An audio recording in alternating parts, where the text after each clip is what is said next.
Assalamualaikum Bapak Ruki Harwahyu. Di sini kami ingin mempresentasikan program kami dalam materi sorting algorithm. Saya Samuel Tanaka dan teman saya. Dan saya Hanif Nuril Hamzajaya. Di sini kami akan mulai dari website yang Bapak berikan di level medium. Kami mengambil problem untuk men-sorting matriks dua dimensi. Di sini kodenya terdapat dalam bahasa C++, tapi kami mengimplementasikan kode kami sendiri dalam bahasa C. Oke, dalam kode ini kami memiliki fungsi main untuk menjalankan program karena eh, kita akan mendefinisikan berapa banyak jumlah baris dan kolom dalam matriks ini. Kita mendeklarasikan variabel lokal n, lalu user memasukkan berapa nilai n eh, dari ini di dalam baris 34 sampai 37. Lalu di baris 39 sampai 45 kita mendeklarasikan variabel array lokal dua dimensi dengan jumlah baris dan kolom n. Lalu kita melakukan for loop eh, sebanyak dalam dua kali secara bercabang. Lalu di dalam for loop ini user akan memasukkan nilai dari setiap elemen di dalam array. Lalu di sini kami juga menciptakan variabel lokal array integer dalam bentuk satu dimensi, dan array satu dimensi ini digunakan untuk mengubah array dua dimensi yang telah diciptakan oleh user tadi. Lalu di baris 54 ini adalah quicksort algorithm yang akan dijelaskan oleh teman saya. Oke, selanjutnya tadi kan kita udah mengkonversi elemen matriks dari dua dimensi menjadi satu dimensi dan kemudian ini disimpan ke matriks baru. Di sini matriks stem ya. Maka dari itu di sini kita kirim variabel parameter matriks stem ke fungsi quicksort dan nol sebagai indeks paling awal dan n kali n minus 1 artinya indeks terakhir dari matriks yang ingin kita sorting. Maka dari itu kita bisa langsung ke fungsi quicksort di sini. Seperti yang kita tahu tadi parameternya ada array-nya, ada indeks paling awal dan indeks terakhir. Eh, Kemudian di sini jika indeks yang di sebelah kirinya masih lebih kecil daripada indeks di sebelah kanan, kita bakal panggil fungsi partisi. Di sini fungsi partisi mengirimkan parameter array, low dan high. Array untuk array yang kita sortir, low untuk indeks awal dan high untuk indeks akhir. Lalu kita ke fungsi partisi di sini tadi, di mana fungsi partisi di sini intinya adalah kita mengambil sebuah pivot. Dalam hal ini kita ambil pivotnya yaitu eh, elemen dengan indeks paling atas, di mana di situ array high. Nah, setelah kita mengambil pivotnya, kita akan mendeklarasi variabel untuk indeks paling kecil.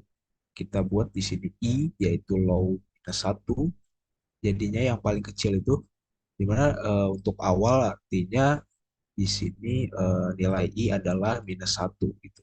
Karena 0 dikurang 1.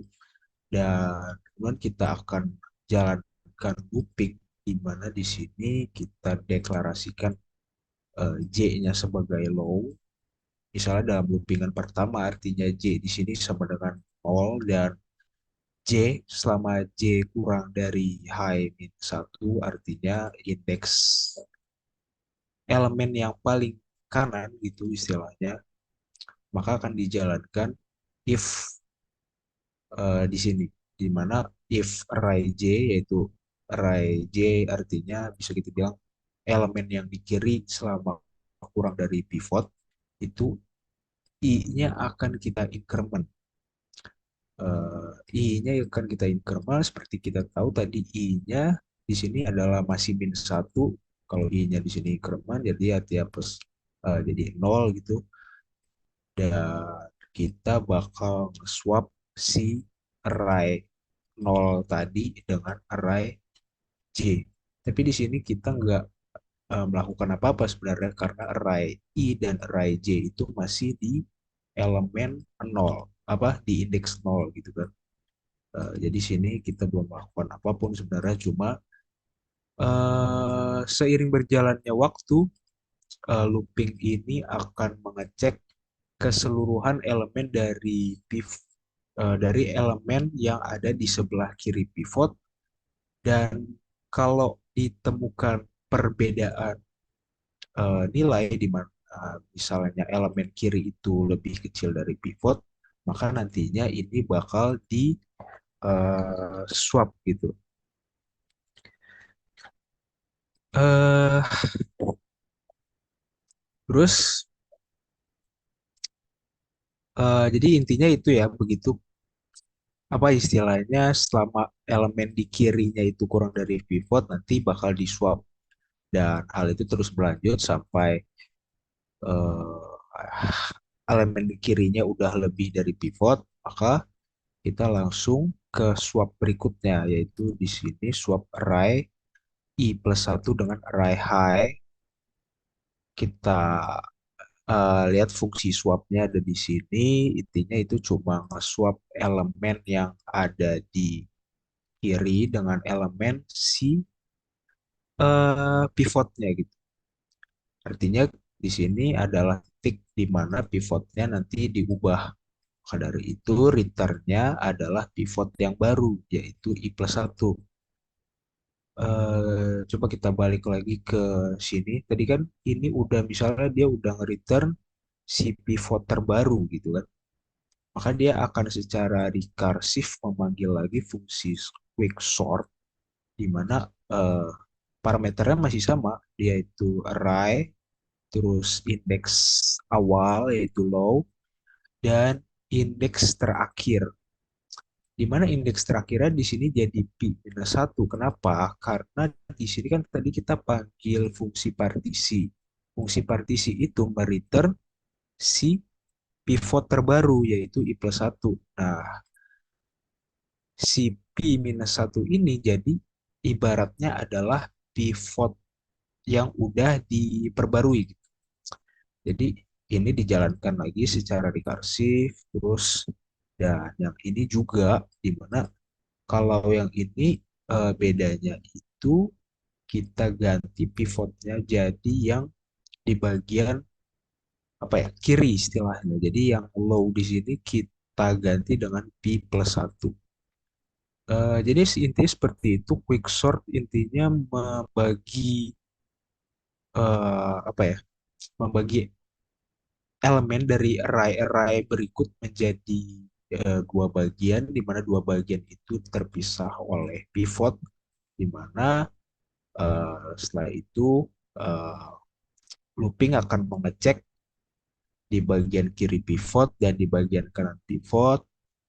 Kalau ada yang nggak tersortir, dia nge-swap, dan yang di kanan pivot juga kalau ada yang nggak tersortir, dia nge-swap terus sampai titik tengahnya, maka habis itu diupdate lagi pivotnya, habis itu hal itu terus dilakukan gitu sampai akhirnya semuanya tersortir. Dan udah begitu sih, intinya begitu.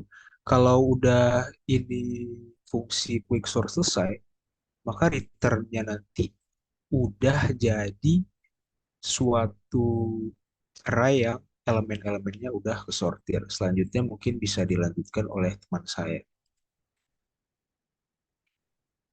Oke, dari fungsi quicksort yang tadi dijalankan dengan menggunakan array yang satu dimensi tadi, artinya array satu dimensi tadi sudah berada dalam nilai yang terurut tiap elemennya.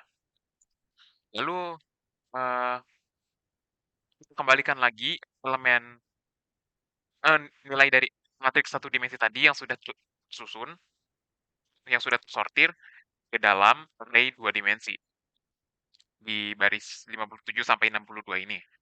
Lalu karena program sudah selesai, kita akan mencetak nilai array di tiap box yang sudah tersortir eh, di baris 64 sampai 70. Sekian. Oke, karena penjelasan dari kodenya selesai, mungkin bisa kita coba run dulu ya. Bentar.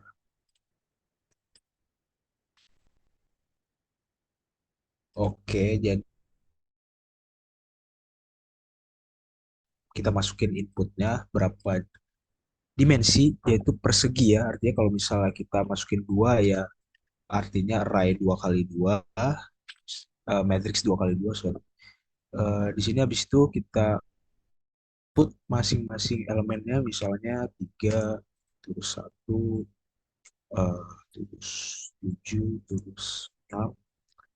Bisa kita lihat ini elemen-elemennya masih belum tersortir gitu ya. Nah, dan hasilnya adalah elemen yang udah tersortir. Satu, tiga, enam, dan tujuh. Mungkin sekian dari penjelasan kelompok kami mengenai algoritma sorting di sini. Terima kasih atas perhatiannya. Wassalamualaikum warahmatullahi wabarakatuh. Salam. Sekian, terima kasih. Waalaikumsalam, sekian, terima kasih.